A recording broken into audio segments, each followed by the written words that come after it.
There we go. Hello everybody, welcome to another day of StarCraft 2. We are watching a Alpha Team League Pro Series. It's going to be Alpha X versus 3D. Clan 3D. I believe it's said, right? Yeah, Clan 3D Clan. The other way around. Anyway. It's all good. Well, how are we all doing today? It's a 2-minute delay on the stream, so I guess maybe I shouldn't ask that as much. Still nice though, of course, to have that be the question.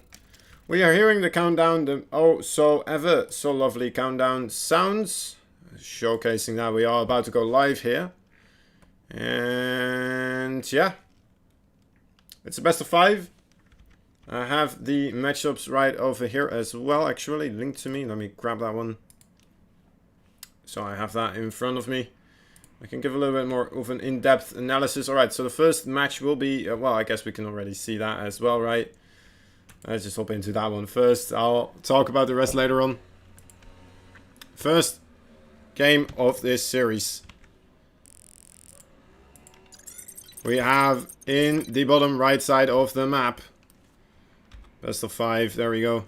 In the bottom right side of the map, the Teal Zerg player. Hailing from America. And, well, playing for Team Alpha X right now. He is Star Killer. A little bit of a lag spike there from someone. His opponent, though, from the 3D clan.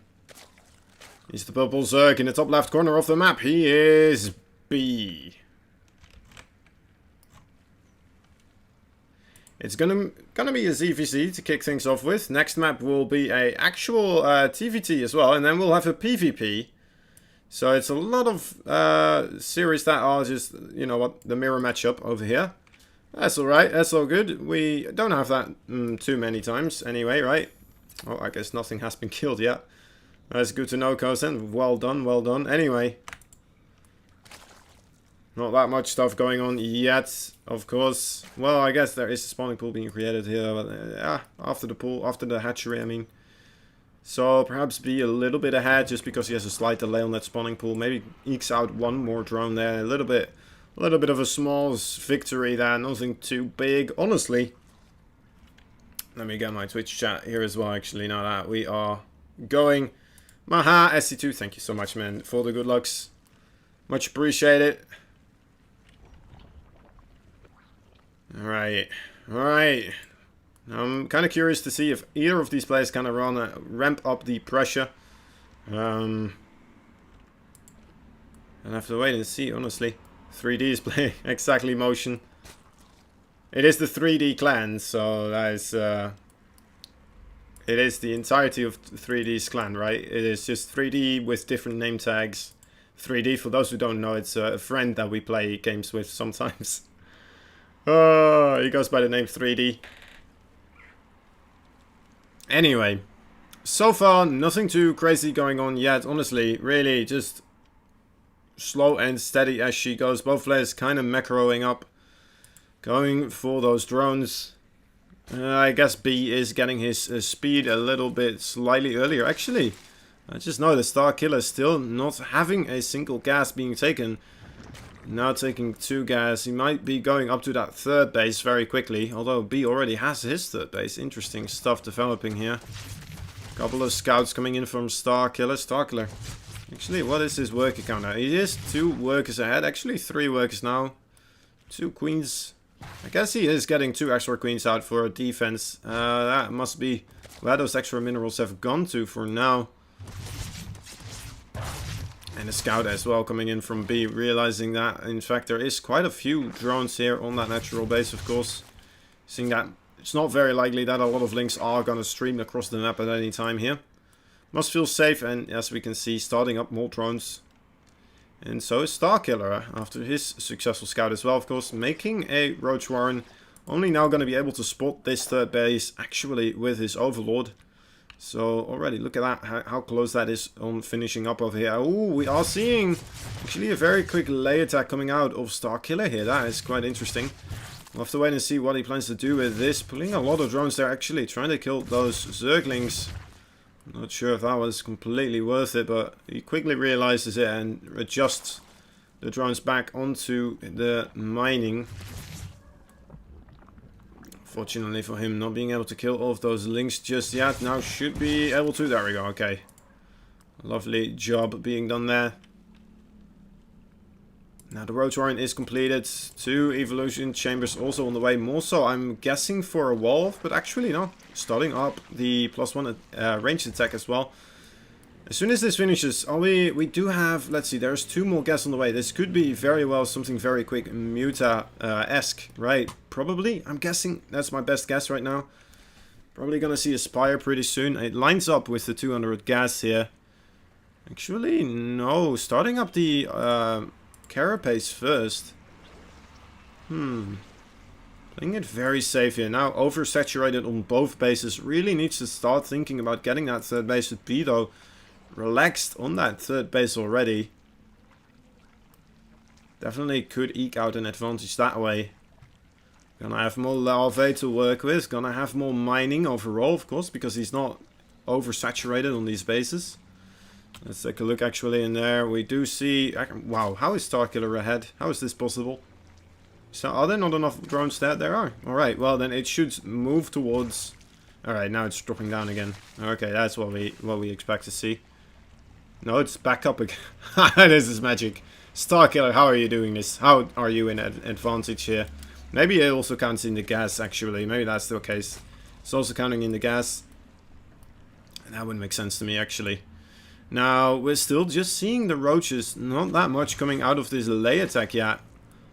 Kind of curious why he went for that lay attack. Maybe something in his plan got changed after he got scouted, like as he did with that circling. Running in his base, and now the Overseer as well, of course. Both, actually. He also having his lay attack already, so maybe I'm just talking off the back of absolute nothing here. Coming up with information on the fly, perhaps. Anyway, 3rd base finally done for Starkiller. A lot of pressure coming out, though, from B. Moving across the map here.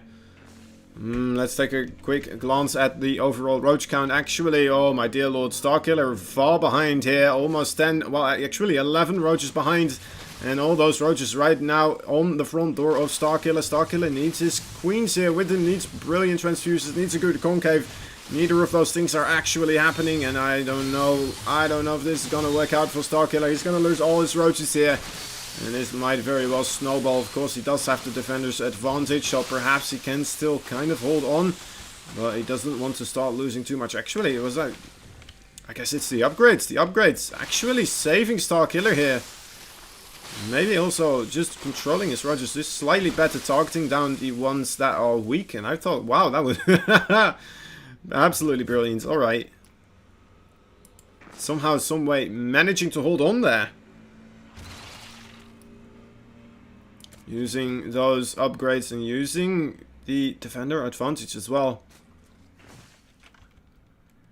B not being able to reinforce those roaches. I really thought B had a significant lead there. But those upgrades really do a ton. And now, here we go, Starkiller again. Really good on targeting down those weakened roaches. So absolutely on top of those things. Both players having roach speed. So neither of these can really... jump on their opponent too much. Still need to respect each other. Now we did see a Nidus come down from a B, but nothing yet being done with it. I guess there is an Overlord right now on the way over here.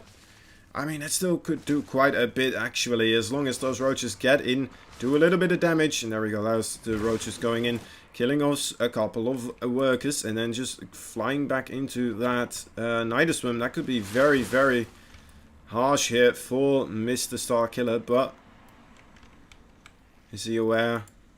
Oh, still no Nidus swim anywhere. Alright, there it is. There comes the first Nidus swim. Actually, it's being put really close to that edge there.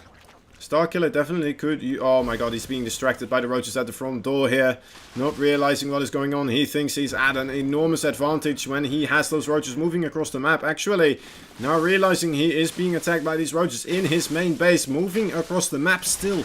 Going for the base raid scenario here. Is that the right call? Well, there's only one way to find out if it is. And, well, there's of course nothing here really to defend for B. Okay, well this is going absolutely bonkers now. Starkiller losing his Roach Warren. No longer can he produce any more roaches. Going on top of this hatchery. Wants to kill off the Nidus network as well, I assume, just so that B can't move back across the map as quickly as he wants to. Starkiller moving all his drones across the map as well. Gonna maybe build a base here. B still mining off that third base. Oh my dear lord, we're seeing drones versus drones here. That's something you don't see every day. The Queen also helping out, of course. Needs to protect those drones with his roaches. Now, let's take a quick glance at the overall count of roaches. 51 roaches versus 39.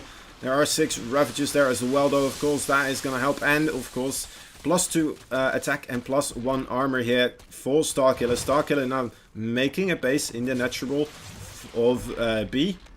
And B having lost this place as well, realizing, moving all his drones across the map as well. Alright, it's a complete base trade. It's not just a base trade of killing each other bases, but it's the base trade of actually trading locations on the map. They do sometimes happen, and it's kind of rare when that happens, but I think we're watching it occur right here, right now.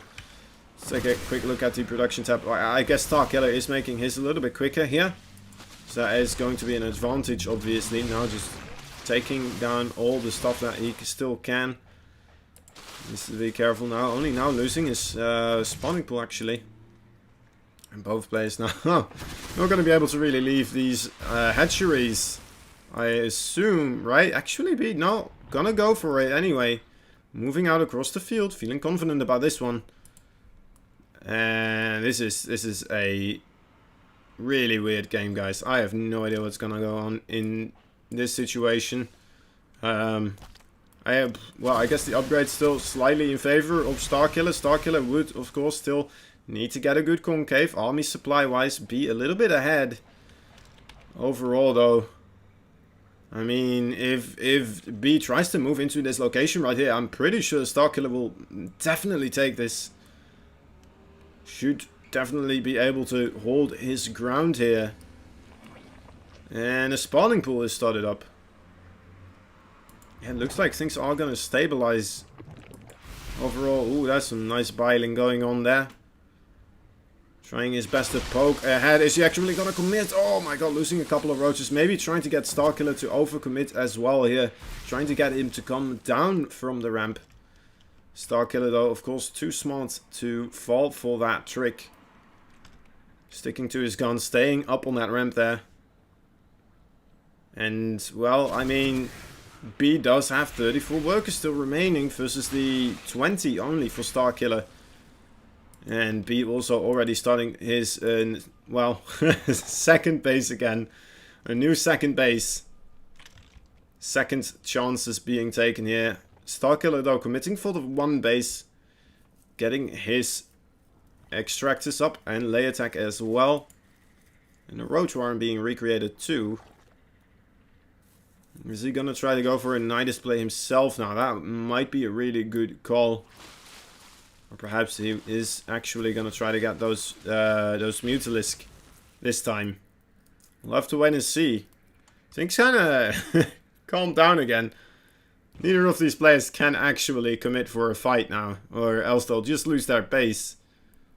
Well, I guess B will lose his army, and Starkiller will lose. Yeah, they will lose their army if they find in this place. But at the same time, I mean, if Starkiller ever leaves, his base is just dead. He's not going to get anywhere anymore. Trying the best to make some biles land here. Neither of them really finding anything. Alright, so how have your days been? How are we all doing? I'm doing alright. Go Alpha X. Yeah, I mean, I hope so too, but oh my god, did he just kill his own overlord? Did he actually kill off his own overlord? Wow, that's unfortunate. Anyway. Oh, dropper lords. There we go. Alright, this is a way to get something done, finally. We're seeing a smart play coming out of Starkiller. And this is exactly what we need to have happen. Something to kind of break this stalemate here in the middle of the map. Especially if you are in Starkiller's position, because he is a little bit behind economically speaking. Needs to find a way to make a comeback here. Now, he does have a lot of money. He could start thinking about potentially expanding somewhere. But of course, it's going to be difficult to keep his eyes on this enormous Roach Ravager ball. And be actually getting so many Roaches or Ravagers now. Things are getting very dicey. He might be able to slowly start pushing up this ramp, using all those biles, pushing Starkiller backwards, or forcing Starkiller to take a lot of damage here. Where are those drop balls? Right, there's the first one coming in. Starkiller needs to be on his toes though. Cannot afford to keep getting hit by biles. Really needs to stay aware of his multitasking here. Now in comes the drop finally. We are seeing some action. Oh my dear Lord. B going around with the flank as well.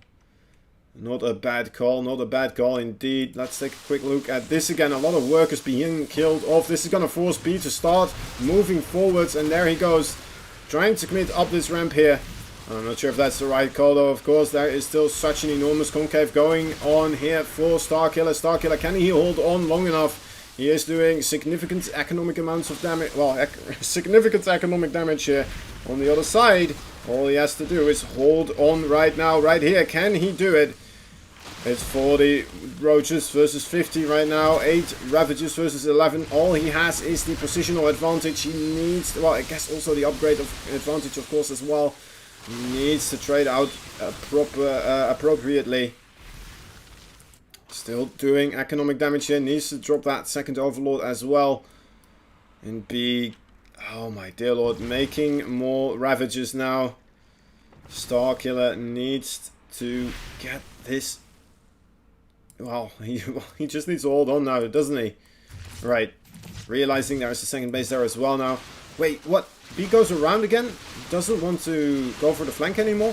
That's a little bit weird. I felt like that was the exact thing that he needed to do. Alright, here he goes. Now fully committing to it. Eating the biles. The Starkiller no longer can hold his position with all those biles from the Ravages. B absolutely having an enormous amount of Ravages here. The drones have to be pulled. And I think that might be it. Starkiller unfortunately losing out too many of his Roaches there. And that is going to be GG in any second here. Starkiller, very unfortunately, losing the first game for Alpha X. Alright. There we go. I realized that for some reason my hotkeys were not working. Let me double check actually.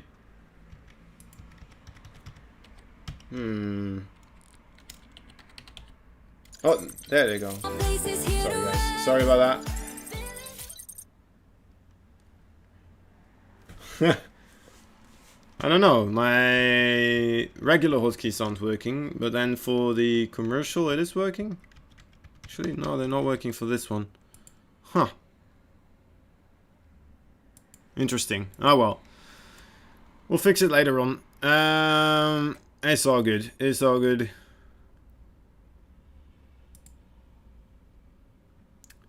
Howdy, D-Faced as well. Welcome to the chat, my man. We are having a lot of mirror matchups. That last game was very weird. Very peculiar. Next one will be a TVT. Which will be absolutely amazing, of course. Very nice one. Is it going to be Vindicta versus Zipper the Fly? And, well, all we can do is hope that Vindicta pulls one through for Alpha X here and ties up the series again. Otherwise, we might actually be looking at a very quick series, of course. That's never what you want to have happen. Especially in the semifinals. We're the absolute worst, of course, for Team Alpha X. Man. Suddenly it became very hot today again, as well. Just the weather suddenly decided, you know what, it should be. In fact, oh, wait, hold up, guys. Skipping frames here. Rats. Alright, should be good again. Should be good again. Should be a-okay. I hope. I'm gonna keep my eye out on it. Alright. Rats indeed, Sushi. Yeah, that was very unfortunate. I thought they were gonna pull through. Honestly, he had some advantages, right? He had a nice little concave going on. He had the upgrade advantage, but there were so many Ravages. Being able to just push Star Killer out of his good position and, well, what's the format here? It is a best of 5. It is a team league as well, so I'll send you the link actually to the match page. Now you will see, like, those are the matches that are going to be played. Those are the maps that are going to be played as well. There is a 2-minute delay as well, of course, so it's going to take a while before you see it. Anyway, here we go. Game number 2. I gotta manually switch scenes. That's a little bit annoying. Anyway, up 1-0 right here. It is not Vindicta. It is the red Terran in the bottom right side of the map. It is Zipper the Fly. Zipper the Fly. And on the top left side of the map, we have a blue Terran player from Alpha X. He is Vindicta. A true fan favorite for the Alpha X members. Of course, Zipper the Fly, definitely someone who you have to watch out for. Has been improving an enormous amount recently. Getting better and better.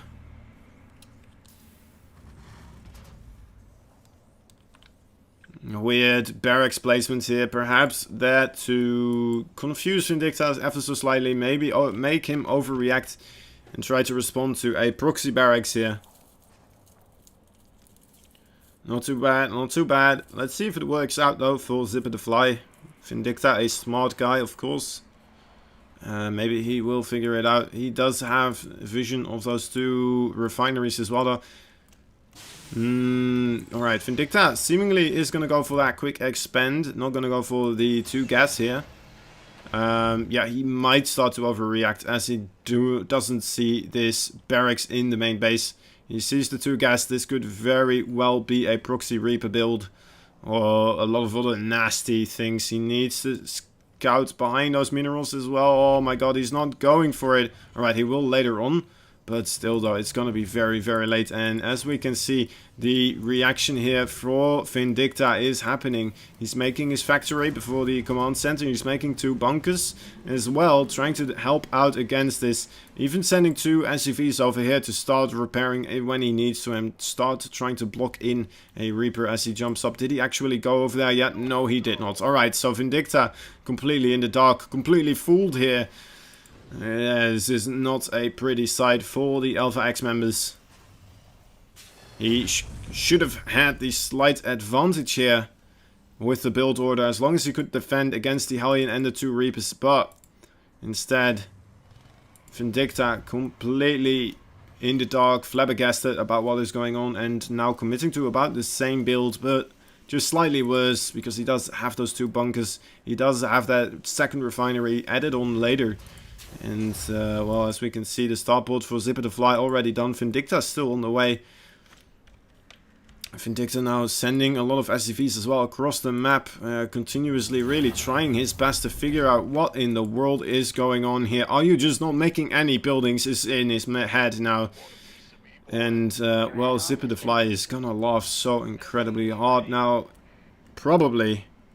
Especially if he rewatches the stream. It's going to be an absolute ball for him, but let's see. Vindicta, of course, not out of this yet. Finally, he sees what is up. He saw the Hellions, he saw the Reapers. He should be completely fine against this, because he was preparing for something far more deadly and closer to his base. But, of course, it is taking an enormous toll upon his economy here. Should be absolutely fine against this one. A Hellion over there. It looks like, alright, big medevac drop coming in now. The SCVs have to be pulled. The siege tank is here. He should be able to clean this up without too much of a problem. And then again, of course, some SCVs might still go down. Actually, only killing 0, actually. 0 workers going down. That's a very nice control from Vindicta. Alright, just as I said. Oh my god, that was nice. Blocking the pathing there. We're using the mule. That was a nice little tricksy play there. Very cute. Well played from Vindicta. Now, can he hold on? Is he just going to go marching across the map? I mean, he does have a superior unit composition.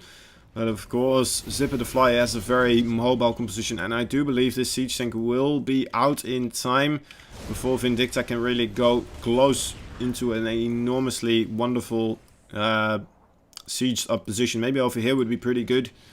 Maybe he can reach that, but I feel like these units are going to force him to siege up before that actually happens. No, they are moving back immediately. Oh my god, the siege tank is stuck between the barracks and the mineral lines. That is absolutely terrible for Zipper the Fly now being sieged up, and this command center might have to get lifted. Right, the Vikings now trying their best. Alright, should trade out favorably in the air battle. Oh my dear lord, it did land in time. Okay, now one command center tying up the economic disparity here a little bit for Vindicta. Trying to get a little bit closer as well with that siege tank completely having a range on top of that ramp area here. Alright, repair on the Viking as he does try to kill off the other Viking. Very nice control from Zipper the Fly. Trying to land his command center, realizing, right, there is a couple of siege tanks in front of my base. Probably not the best thing to do right now. Zipper the Fly, oh, this is a sneaky little bugger. There he goes. Beautiful positioning with that tank. Now also coming in with the Banshee. He's going to absolutely destroy this positioning here from Vindicta. And there he goes. Starting off with that siege tank in a good position. And now again, once more, only... Here we go. There's finally the command center of Vindicta. Now, 33 works versus 27.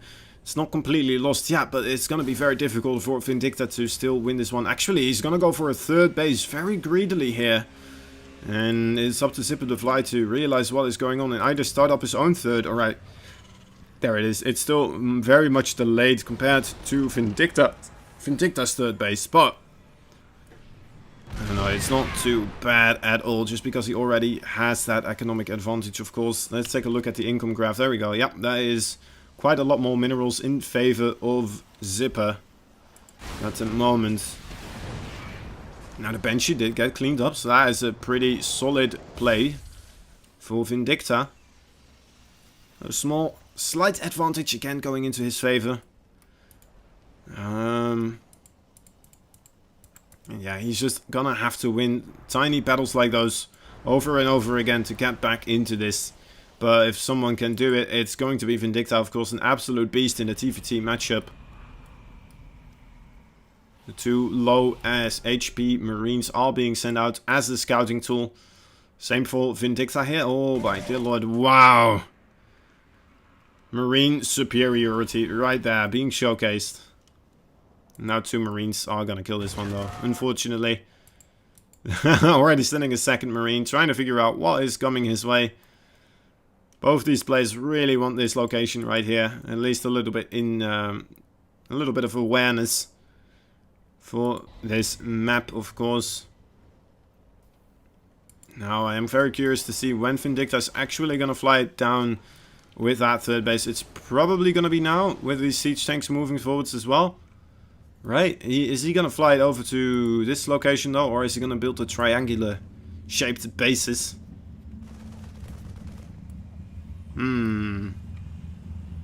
Feel like the down here is just a little bit more dangerous, perhaps, just because of how the siege tanks can siege up on this location. But then again, like, I mean, siege tanks can siege up on this location as well, over here near those rocks over there, so maybe it doesn't matter too much, honestly. As we can see now, Vindicta again getting himself in a very dominant strategic position, delaying Zipper the Fly's his third base, while he is landing his own third. And here we go. Not that many Vikings actually available for Zipper the Fly. He does have a Raven, so that could disable a couple of siege tanks, allowing his ground forces to dominate the ground battle. But those Vikings are going to make it very difficult for that Raven to get close. And of course the Liberator as well definitely should put some work in here.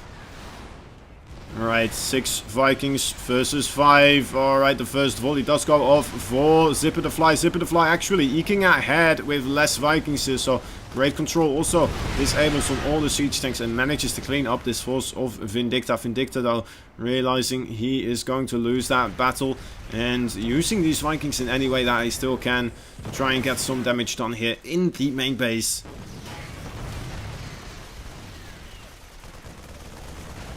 Right, now army supply way in the advantage of Zipper the Fly, almost double the amount, of course more than double the amount of a siege tank. 7 Vikings versus, well, 0 at the moment. Is very, very bad for Vindicta. There's no nice way of putting that, honestly. Zipper the Fly though doesn't have combat shield yet. Alright, he is making it now, so it's not like he's gonna forget for a long period of time, or at least when there is going to be a big fight going on, so that is not going to be an advantage either.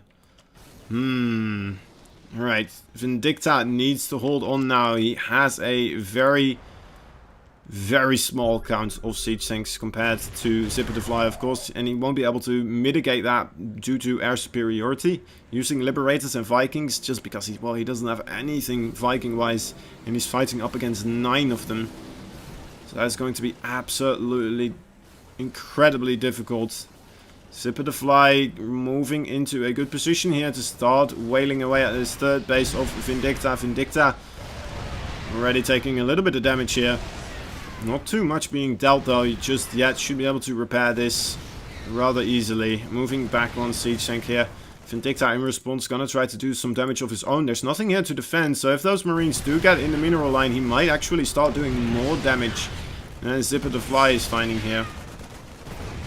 And there they go. Alright, in they go. This should be a big stim right on top of all those SCVs. If you kill sort of all these SCVs, that would be absolutely massive. Couple of Marines stimming in as well from Zipper the Fly.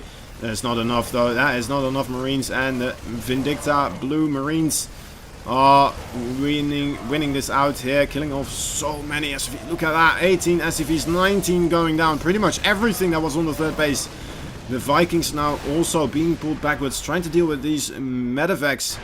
And Vindicta immediately realizing that there are no Vikings here anymore. Moving forward with his medevacs, getting a massive drop on top of all those siege tanks. He's actually gonna kill off all the siege tanks here. And Vindicta putting himself in a wonderful position for the rest of the game here. Drawing Zipper's attention all the way to his own base, his third base there. And then taking the initiative on the other side of the map as well. As Zipper the Fly, his attention was elsewhere now. So Vindicta might be overextending slightly himself here, actually losing all his siege tanks now as well.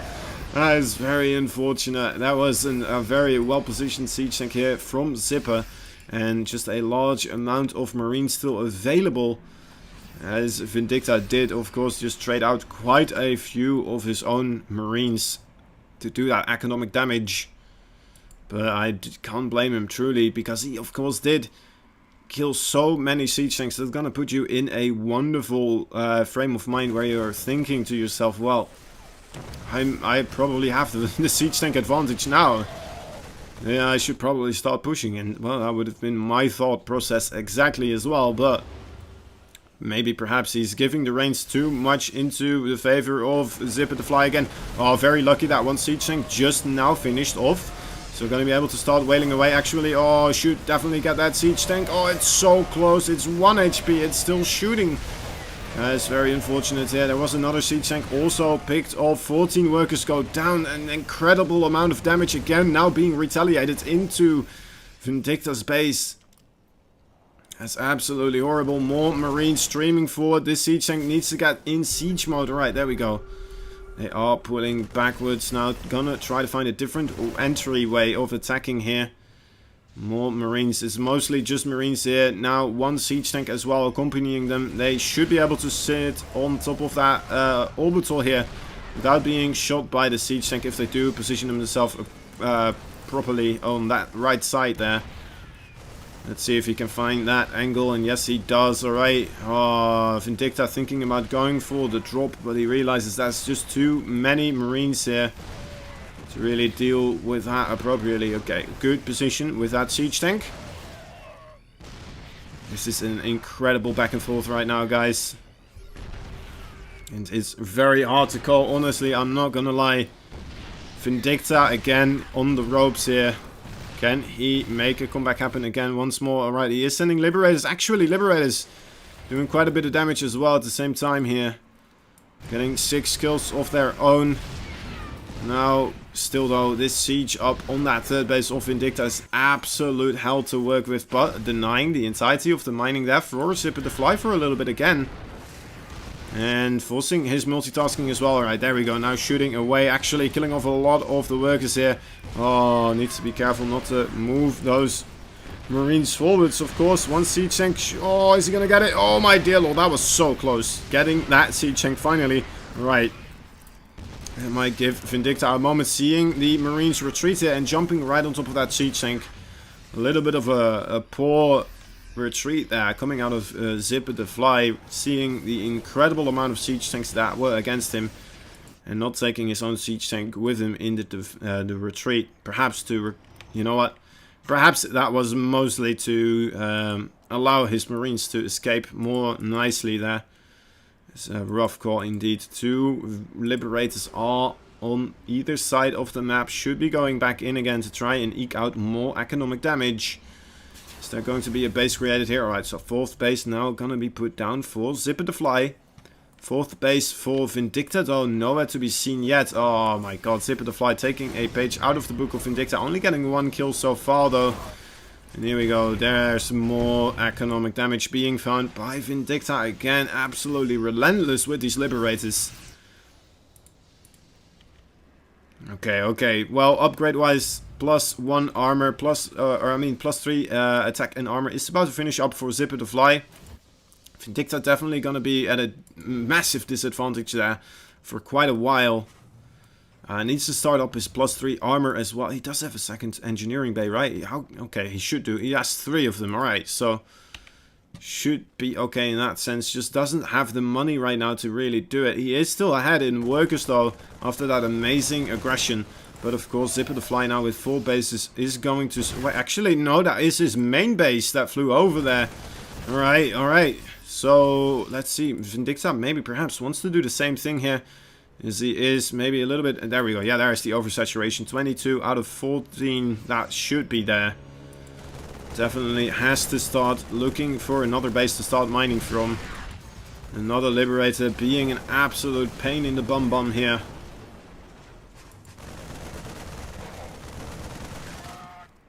Alright.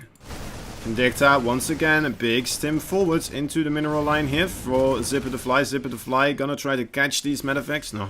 Alright, isn't able to get it. And it's, well,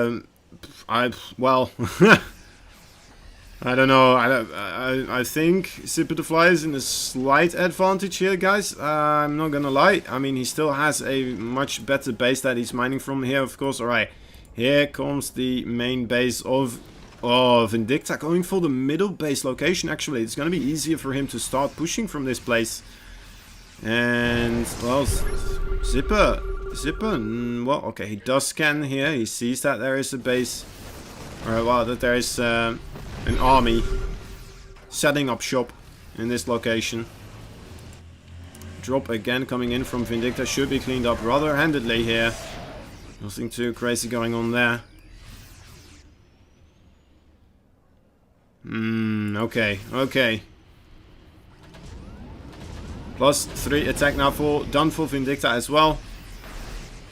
+3 armor also on the way, but let's take a look actually. +1 for the siege tank is done. +2 is on the way already as well. Vindicta definitely still behind on the upgrade count. Worker count he tied up. Army supply is kind of tied up as well, right? Let's take a look at the siege tank count. There's 10 versus 7. So he has a good lead there, but maybe it's not going to matter anymore because these siege tanks and these marines might get in a very marvelous location here, moving past those radar towers. In they come. There's two massive, great placed missile turrets here. Alright, there's a lot of siege tanks as well. Actually, Vindicta completely ready for this. Moving in with his Stim Marines as well. He's going to clean this up rather nicely, very convincingly actually. And Zipper the Fly losing quite a bit of army supply there. Okay. Now, Vindicta still has his foothold in the middle as well. Didn't lose any strength there. Zipper the Fly not minding of his third base. That is pretty big too. Let's take a look at the income graph. Alright, it's going back and forth now in the favor of Vindicta for a little bit here. Oh, big stim coming forward. Let's take a look at these siege tanks. They can't shoot at each other just yet, but actually those marines are right on top of the siege tanks, now targeting them down. Vindicta doesn't have the marine counts. Two more siege tanks are in the back here, and they will not be enough now. Forcing Vindicta out of this fourth base location. And needs to keep this orbital alive, needs to repair, but it does go down. A wonderful job here by Zipper the Fly, but Vindicta again, just as he falls behind, he gets back up again, going in with a big drop in the third base. Zipper the Fly being denied mining just as much here. Oh, maybe just not as much, but... Oh my dear lord. Alright. Now, I know this has been going back and forth for quite a while now, but I feel like Zipper the Fly is definitely getting a very, very big, significant lead here. +2 on the siege tanks, of course, versus +0. That is an enormous advantage already. And let's take a look now. Tied up pretty much with the... Oh no, actually he's one behind, or ahead, two ahead. Alright, yep, alright. Let's think this through. What is Vindicta supposed to do? I guess, yeah, drop. That's all I could say as well. That's all I could come up with. Honestly, not that much else is going to be helpful here. He needs to find economic damage. And it's going to be so incredibly difficult to find that with while moving out with his siege tanks without losing too much of a foothold on his side of the map. Right, coming in here with a big stim force, marines coming forwards. They are going to take down the orbital command center here. That is absolutely amazing, tying up the amount of bases again. 2 base versus 2 base.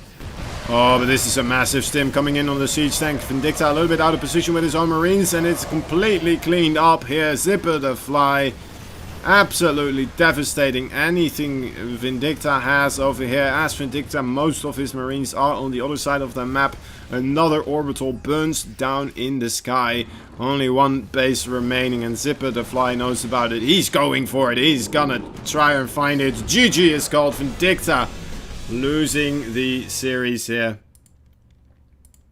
Very unfortunate for Team Alpha X. Oh, going down 2-0 right now. That was a very, very close game, but unfortunately Vindicta not being able to eke that one out. Not being able to manage that. Man, I'm sorry guys.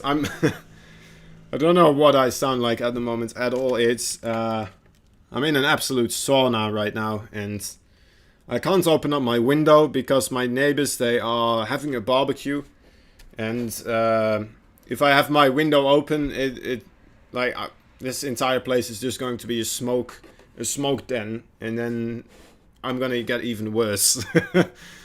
I'm gonna get very loopy in that sense. Anyway. So let's try to avoid that scenario. Let's take a look. The next map will be... where is it? It will be Thunderbird. Rodzin versus Cougar. Alright, Rodzin. Rodzin, definitely. I really hope he has this one. Needs to get back into this because, of course... Well, 3D Clan is on match points, so...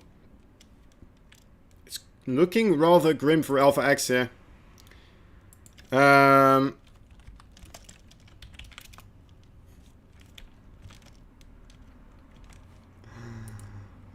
I'm pretty sure the map is Thunderbird, not Thunder Island.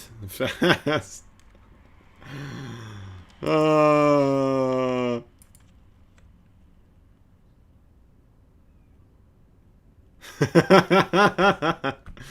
Oh, that's just funny. Anyway, yeah, alright, so next game will be a PvP. There we go, Thunderbird being created. It's going to be a good one, guys.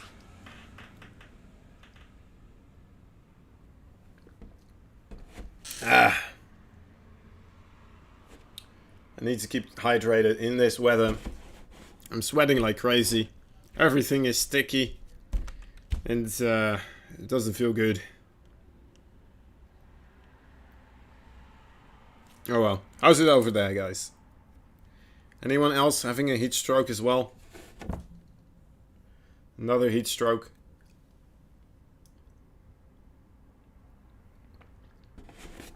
Oh my dear lord.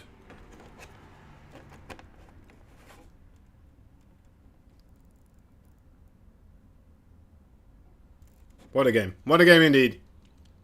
We're in game number 3 now. At least the lobby for it. So we're going to wait and see what's going to happen with that one.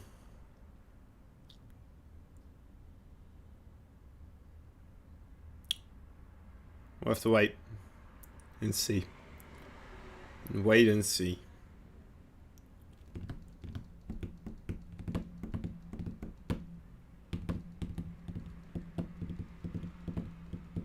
Sorry.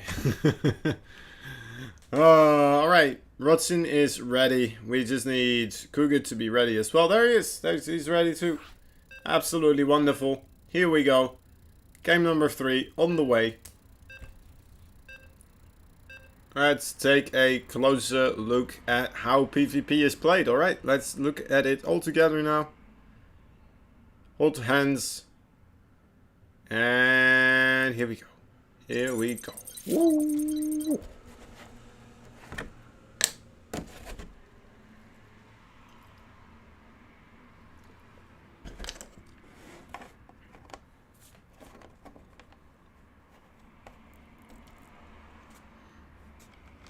Okay, score-wise, it's looking rather grim for this Protoss player. Let me just put my drink back again before we do the introductions. There we go. Spawning in the top left side of the map. It is the red Protoss. And, well, he is from Alpha X, and he needs to make it happen right here. He needs to win this game to keep Alpha X in the series. Can he do it, though, in this PvP? He is Rodson. And his opponent on the other side of the map is the orange Protoss player from 3D Clan on match point. He is Cougar.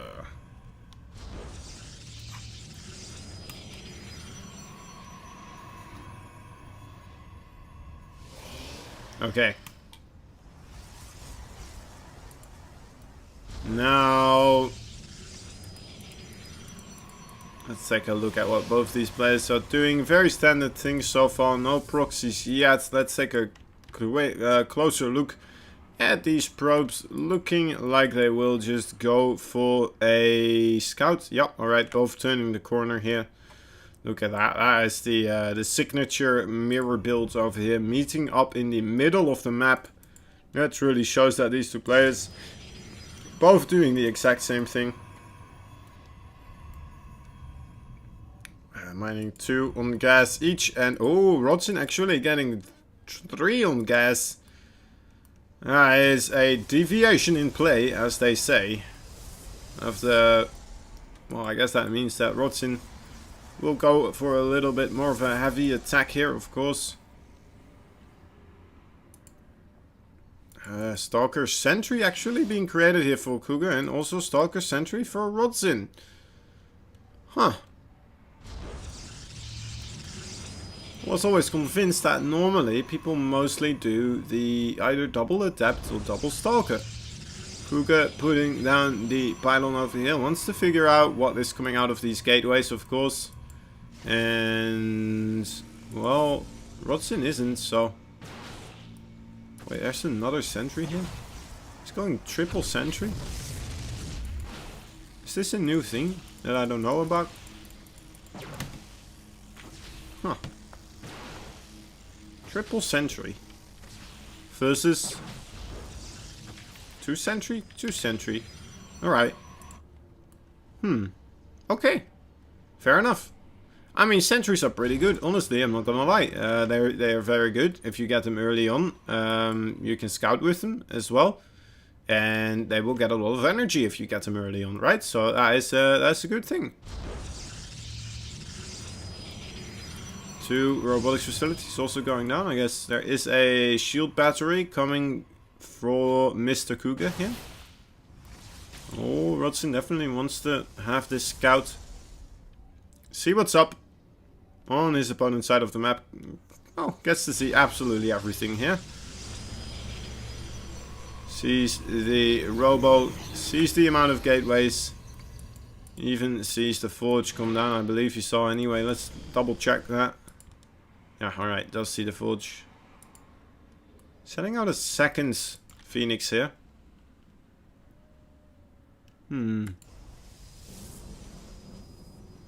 Right. Let's keep an eye out for what is going to happen. Twilight Council for Kuga as well. No Twilight Council yet for Rodson. That's a deviation that we are having right there. +1 also coming out for Kuga. I guess Rodson maybe was building a little bit quicker over his third base because no wait, actually Kuga 38 works versus 32. That's absolutely massive, even with these full work kills, maybe making that difference even bigger.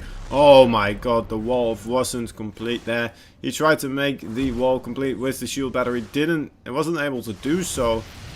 A little bit of a Sim City fail there, and the Adept gets in, killing off 2 more probes. That is very, very unlucky. Now, can Rodson make the same happen over here on the other side of the map? Okay, well, there's nothing there to really block those Adepts. The Shade is gonna finish. Here we go. 1 or 2. Alright. Let's see how many more he can get. Killing them off before they deliver the gas. That's always a little bit nice benefit, of course. Okay. And pretty much, well, kind of tying up the... Oh, my dear lord. There's 2 Adepts again in the base of Rodson. Guys, we need to stop letting these Adepts get into our main bases, alright? This is getting a little bit crazy. Okay, 2 more Adepts coming in the base of Kuga now. And 2 more Adepts coming in the base of Rodson again. Here we go, once more.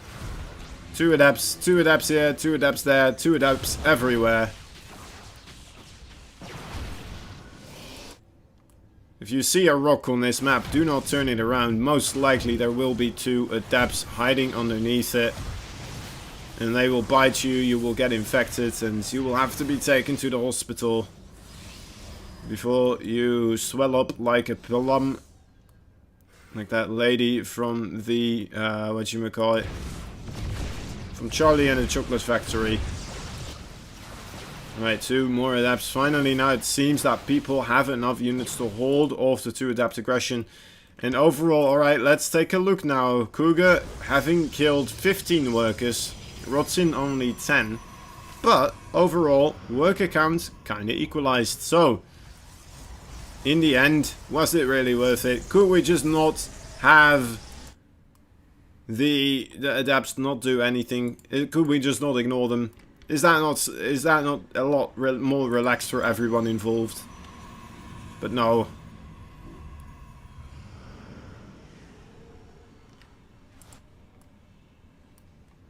Okay.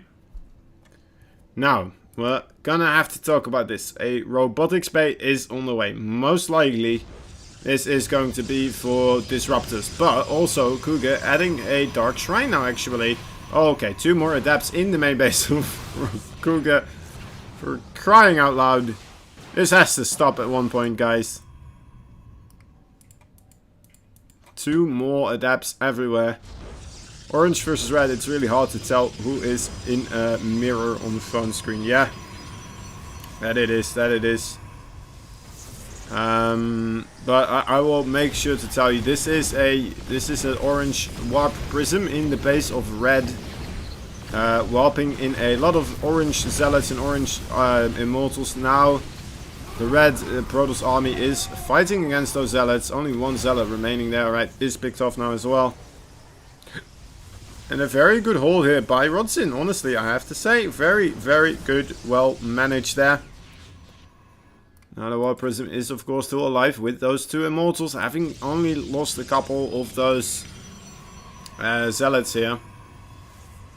Overall, trading out very equally. And both players deciding that it is, in fact, time to get that 3rd base.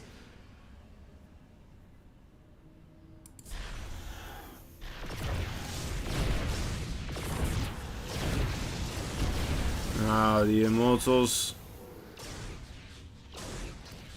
being chased down by 2 Archons here.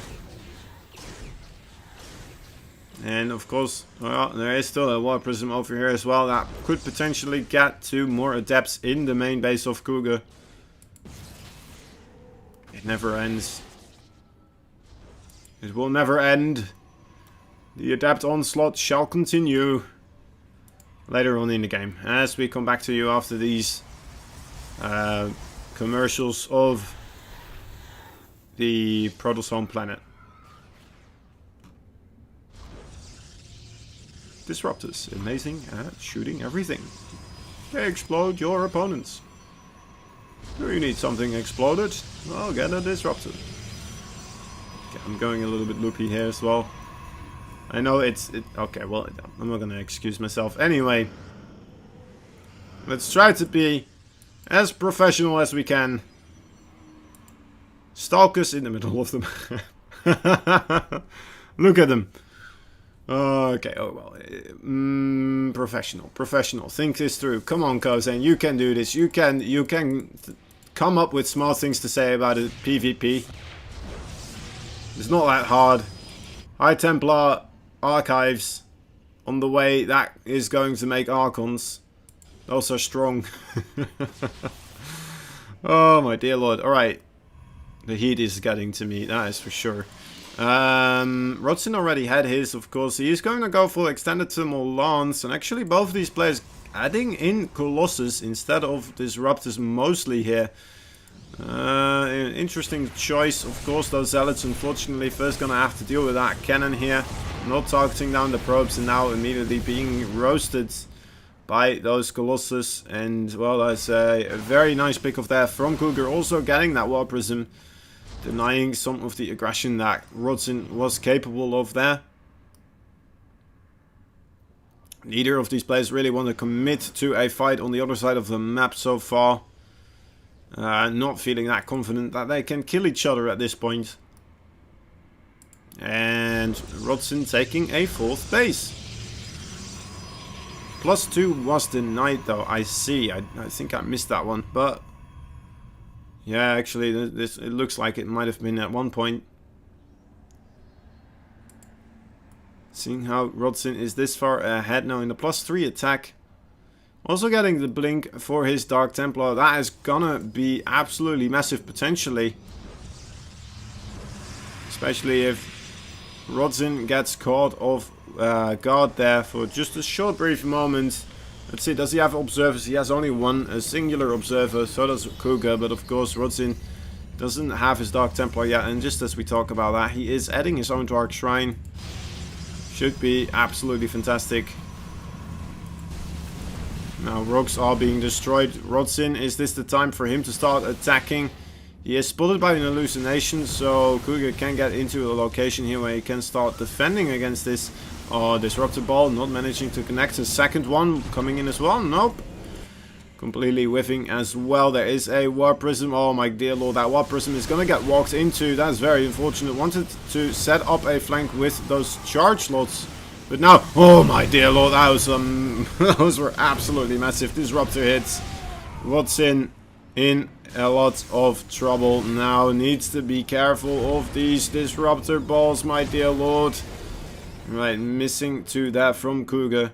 A couple of units here, that would be absolutely wonderful if you could take those down, but unfortunately Rodzin, though, not having those in his vision range and letting them escape back to the rest of the army here.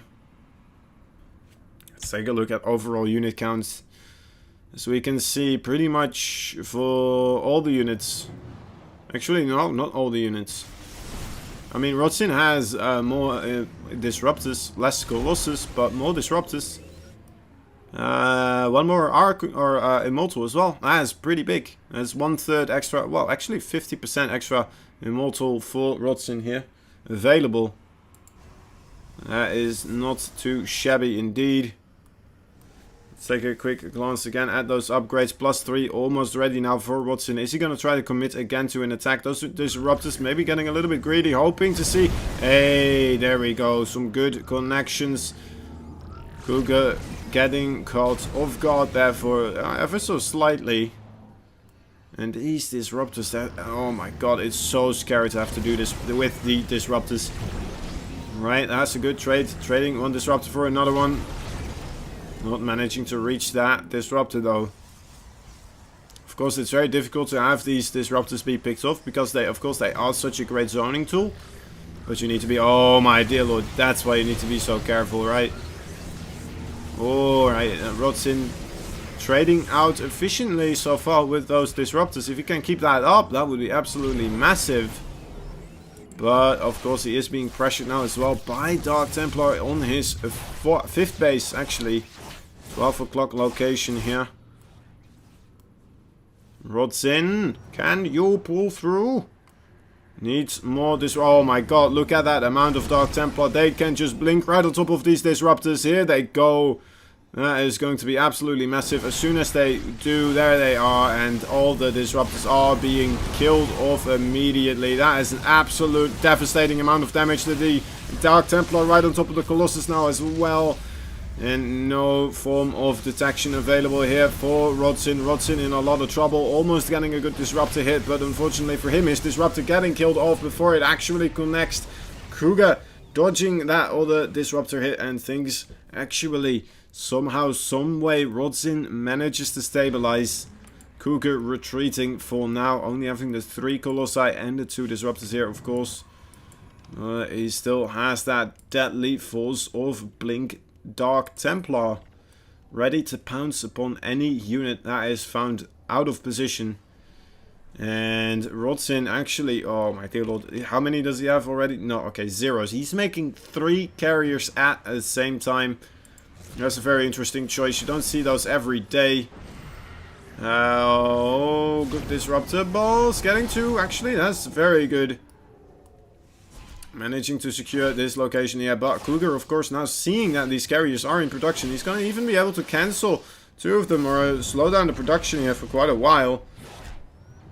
Now Rodzin moving his entire army to deal with 1 Dark Templar. Is Cougar going to take advantage of that? No, he's not. Alright, so he is still just sitting here.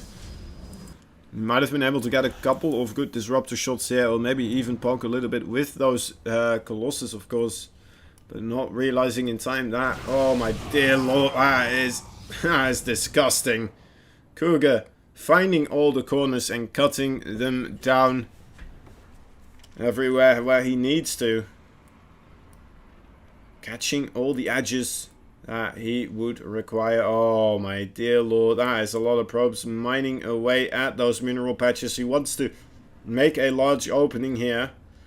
And then just run through with his force, getting right on top of this base here. Now, of course, oh, there it is. The carriers are arriving. Rodzin, though, a little bit behind in army tech. Or, I mean, army supply.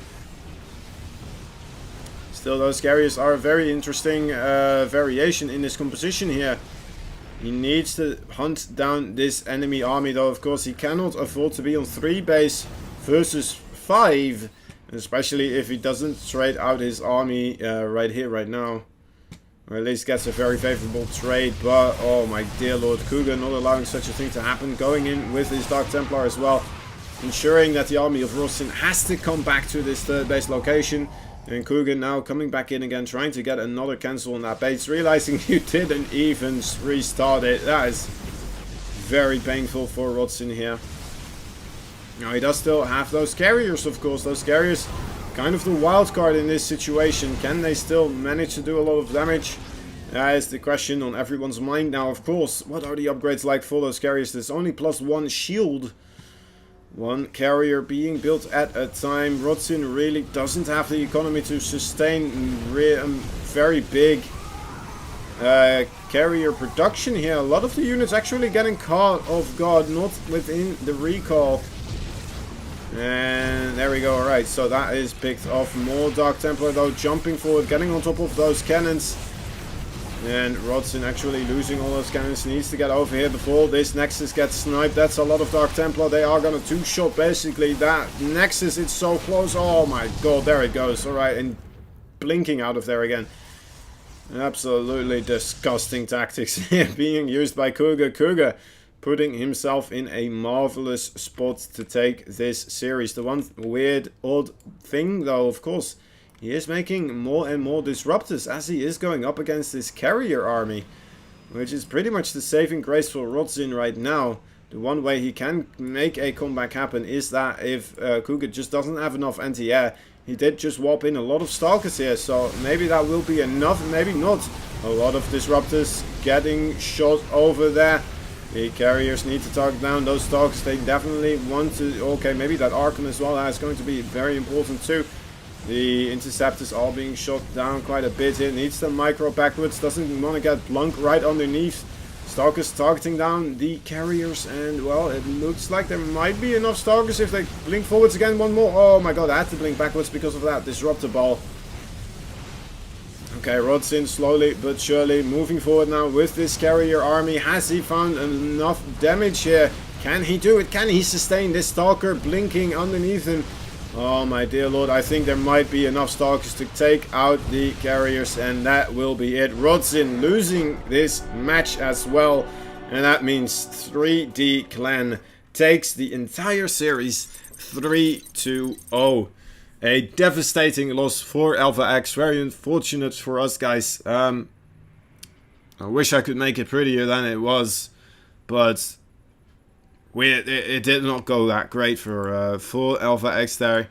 There were very unfortunate things happening, of course. And, yeah, perhaps, indeed, if Rosin did have air upgrades there as well. I feel like he just did it more as in a panic move in a way, right? He just didn't think of... He couldn't come up with any other way to make that comeback happen. And that's just how it worked out ultimately for him.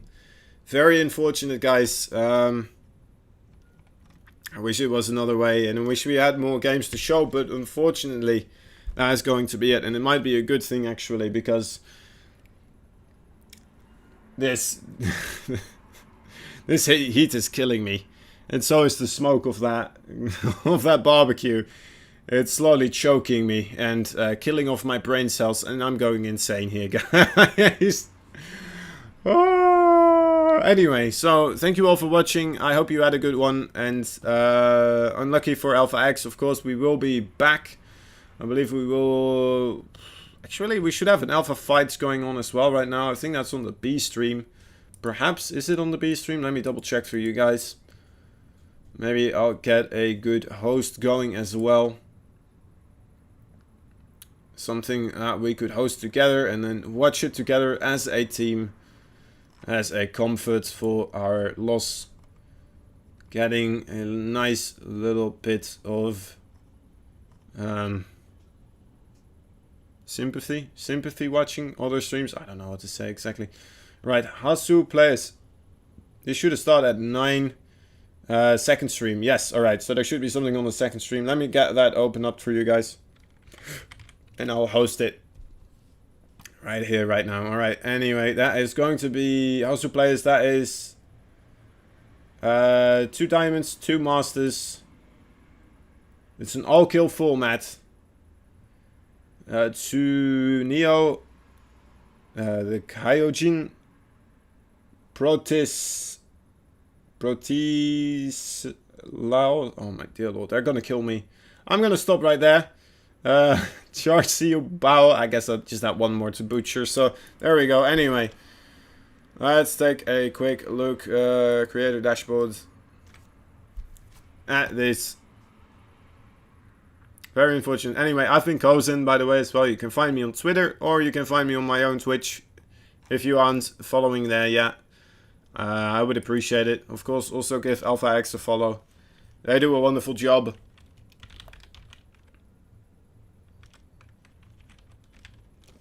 There they are. Alright, Alpha B. There we go. Guys, I'm gonna host these guys. Thank you so much for watching. Have a good one. See you next time, and hopefully I see you as well on the Alpha B stream. Bye-bye, everybody. Have a good one. Bye-bye.